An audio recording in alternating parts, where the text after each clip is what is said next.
Hello students, today I am going to teach you the first chapter of chemistry, that is basic chemistry. It deals generally it is having the contents like what are the basic or fundamentals of chemistry. So if you are not going to learn this chapter, then definitely it will be a problem to deal with the rest of the chapters. That is why it is the first chapter of chemistry of 11th standard of ISC syllabus, and it is also the chapter of let it be CBSE or CHSE, because we are having mapping with NCERT. Okay, so the very first portion of the first chapter, that is called Dalton's atomic theory. I am just going to explain that. Okay, so the main postulates of this theory are: matter is made up of very small indivisible particles called atoms. As from your very childhood you have gone through this portion, that is Dalton's atomic theory, but few other portions, few other areas of this portion, that is Dalton's atomic theory, I will be giving today.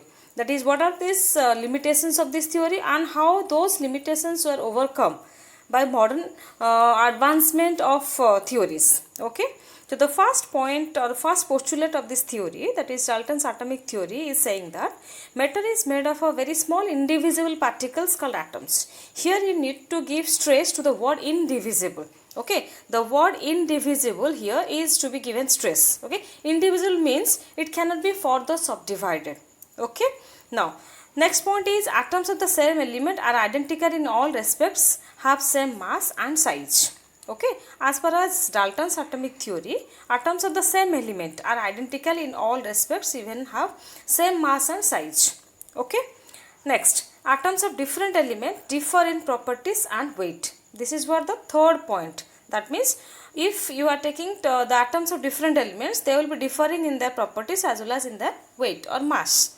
Okay, then the fourth point of this portion is, or this postulates of Dalton's atomic theory, that compounds are formed when atoms of different elements combine with each other in simple numerical ratios such as 1 to 1, 1 to 2 or 1 to 3, etc. Now, I'll be explaining this point number 4 elaborately. For example, if you take carbon monoxide. Carbon monoxide is the compound which is formed by taking carbon and oxygen in the mass ratio of 1:1. Okay, that is, by parts of mass it is 1:1. If you take the weight wise, carbon is 12, oxygen is 16. Okay, so 12:16 by mass, but by parts it is 1:1, the ratio, the relation. Now carbon dioxide. Carbon is 1 part and oxygen is 2 parts. So they are combining in the number of parts, that is 1:2 or 1 to 2 ratio. Now 1 to 3. Suppose if you take SO3, sulfur trioxide gas. So sulfur is 1 part, oxygen is 3 parts. Okay, so that is what this fourth postulate is saying, that compounds are formed when atoms of different elements combine with each other in simple numerical ratio. What does mean by simple numerical ratio? That is, it is saying that the number of parts by which they are combining are 1:1 or 1:2 or 1:3, which is a very simple type.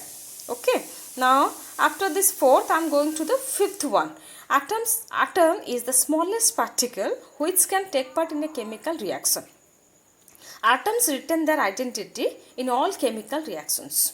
Okay, as per fifth point, atom is the smallest particle which can take part in the chemical reaction. That means we cannot take any further smallest particle than atom, and it is the entity which is taking in chemical combination. And all the atoms in all sort of reactions, okay, are showing atoms of the same element, or atoms retain their identity in all chemical reactions.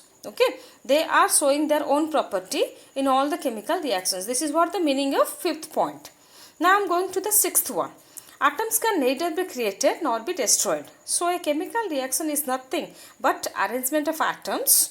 That is, the same number of atoms must be present before and after the reaction. Okay, so as per Dalton's atomic theory, atom can neither be created nor be destroyed.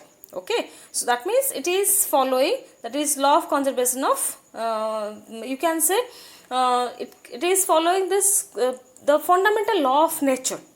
Okay, and that is what, so a chemical reaction is nothing but arrangement of atoms. Okay, that means the number of atoms present in this reaction are should be same before and after the reaction. That is what the meaning of the last point of Dalton's atomic theory. Okay, and let me tell you this entire theory, whatever we have gone through now. This theory was put forth by Dalton in 1808. Okay, but though it is it is little bit advanced than that of pre discovery time, but yet it is having many limitations. Okay, many negative points or disadvantages. Okay, now I am going to explain one by one the limitations. Though this theory convincingly explains the various laws of chemical reaction or chemical combination, yet it has a number of limitations. Okay, and for the limitations, let me explain. Though I am just going to explain the limitations. Though this theory convincingly explains the various laws of chemical combination, yes, it has a number of limitations. Okay, I am going to explain the limitations one by one. So the first limitation is it fails to explain the cause of chemical combination. Okay, so this is the biggest disadvantage of Dalton's atomic theory. That means it is now silent about the reasons why atoms do react, or chemically how they are combining, why they are combining. This is entirely silent about that. Next is it doesn't explain Gay-Lussac's law of combining gaseous volume. Now there is the that is you can law Gay-Lussac's law of combining volume, regarding which it is this Dalton's atomic theory is totally silent.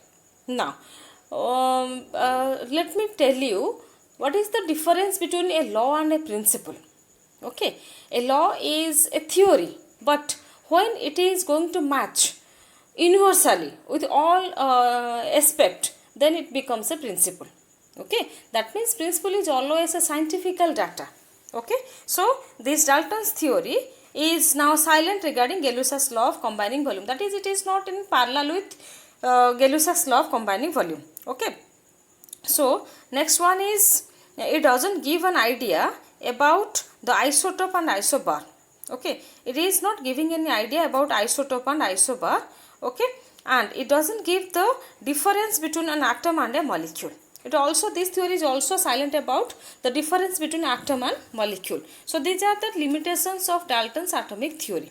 Okay, now I am just going to the very next page, in which, or just give me time, I am just going to the very next page. It fails to explain why atoms of different elements show different properties like mass and size. Okay, that is, what is the reason behind different atoms? Okay, they show different properties, and for what is the basic reason of that? For example, with respect to what we are saying that? With respect to mass and as well as size. Why different atoms do have different mass as well as different size? This was also not explained by Dalton's atomic theory. Okay, but after the modern advancement or the modern research done by J.J. Thomson, you can say J.J. Thomson, Rutherford, Bohr, Chadwick, then after all this advancement, or their research work, Dalton's atomic theory has undergone certain radical changes. Okay, then the main features of modern atomic theory are: atom is composed of still smaller particles, which is called electrons, protons, neutrons. Okay, what was our first point? Atom is indivisible. But after modern advancement or the research done by many scientists, whatever I have cited, okay, after all that, now it came into conclusion that atom is composed of still smaller particles. That means atom is divisible. Okay, which are electrons, protons and neutrons, that is subatomic particles, and atom is no longer indivisible. Okay, before this we are saying the atom is indivisible, but now after the advancement or after the discovery of subatomic particles, now atom is said to be indivisible, is no longer indivisible. Okay, now the next point I am going, atoms of the same element may not be similar in all respects. I am repeating, atoms of the same element may not be similar in all respects. For example, chlorine having atomic number same, but mass number different, for example 35 and 37. Let me explain this point.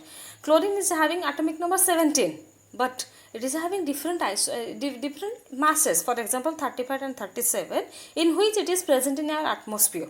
Okay, so such elements, atoms of which have same atomic number but different atomic masses are called isotopes. Okay, that means Dalton's atomic theory was totally silent regarding isotopes. Okay, so I am going to the very next point. Atoms of different elements. Atoms of different elements may have the same atomic masses. Okay, for example, calcium and argon have entirely different properties, but each has atomic mass equals to 40. Okay, argon and calcium, which are having different atomic numbers but have the same mass number, that is 40. Okay, so different properties also they are not assuming the similar properties. Okay, they are having different properties. So such elements, atoms of which have same atomic masses but have different atomic number, called isobars. Okay, next, in some cases atoms of the different elements may not combine with each other in simple ratios. For example, in sugar C12H22O11, the ratio in which carbon, hydrogen and oxygen combine is not simple but can only be called as integrals. That means there are still some compounds which exist, those are not combining in simple ratios. That is what the D point is saying. Okay, so after this let me go to the very next, that is, there is nothing called compound atoms. Okay, there is nothing called compound atoms but can be called as molecules. Okay, that is, molecule is the smallest particle of matter which is capable of independent existence. Like this, before it was called a compound atom, but after the modern advancement it was said that there is nothing called compound atom, but that part is called molecule. That is, molecule is the smallest particle of matter which is capable of independent existence. It can exist independently of its own. Okay, and the last one is mass and energy are interconvertible. Okay, mass and energy are interconvertible. That is, according to Einstein, mass of an atom can be converted into energy as per the relation E is equal to mc square. Okay, where E is equal to energy, m is mass of the atom, mass of the particle, and c is the velocity of light. That is what our value is, 3 into 10 to the power 8 meter per second. Okay, so these are the postulates or the advancement which helped us to overcome the Dalton's atomic theory. Okay, so in this video I have given you the idea what is Dalton's atomic theory, and for example, what are the bases of Dalton's atomic theory, and what are the modern advancement, modern research that overcame the Dalton's atomic theory, or it has nullified the negative points, the disadvantage of Dalton's atomic theory, and it have given a lot many advancement to modern atomic theory. Okay, so thank you very much.